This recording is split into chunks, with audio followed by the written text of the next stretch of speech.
দর্শক, আমি আসলাম বাগাছড়া জামে মসজিদের পাশে যে খান নার্সারি, আপনারা সবাই চেনেন যে রানা ভাই সেলিব্রিটি, তার দোকানে আসলাম, চারার দোকানে। এবং এখন কি চারা বিক্রি হচ্ছে, কি আম, আপনারা সাথে থাকুন, আমি সেখানে যাচ্ছি। চলে আসলাম সেই রানা ভাইয়ের। আসসালামু আলাইকুম ভাই। ওয়ালাইকুম আসসালাম। ভাই, এটা কি আম গাছ?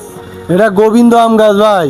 গোবিন্দ? হ্যাঁ, গোবিন্দ আছে, হিমসাগর আছে, রূপালী আছে। মানে এখন সিজন কোন কোন গাছ এটা একটু বলবেন?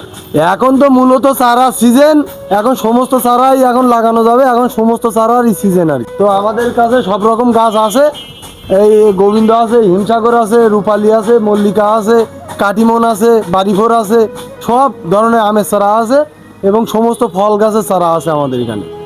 তো এই গাছটা মানে কতদিন পরে পোতা যাবে? ভাই এখন পুঁতা যাবে, কারণ এই এক সপ্তাহ আগে তোলা তো, এখন পুঁতা যাবে, এখন নিয়েই লাগাতে পারবে গাছ, সমস্যা নেই। ধরন কেমন? ব্যাপক ধরন ভাই, এ সাতক্ষীরা আমের চারা তো, সাতক্ষীরার আম বলতেই ভালো। তাহলে এই সিজনেই তো গাছ লাগানো যাবে। হ্যাঁ, এই সিজনেই গাছ লাগানো যাবে।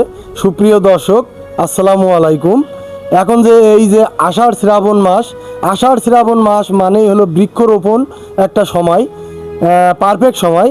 আপনারা এখন সমস্ত ধরনের গাছ লাগাইতে পারেন, আর আপনারা বেশি বেশি গাছ লাগান, পরিবেশের ভারসাম্য রক্ষা করুন। দর্শক শুনলেন সেই খান নার্সারি রানা ভাই, আপনারা সবাই তাকে চেনেন এবং সবাই চলে আসবেন এই খান নার্সারিতে। এখন সিজনের সময় সব ধরনের চারা এখানে পাওয়া যায় এবং খুচরা পাইকারি বিক্রয় করা হয়, কোনো সমস্যা নেই। আপনারা সবাই চলে আসবেন বাগাছড়া বাবু মার্কেটের সামনে, আর হচ্ছে জামে মসজিদের সামনে 1 নম্বর কলেজ রোড। ভালো থাকেন, আল্লাহ হাফেজ।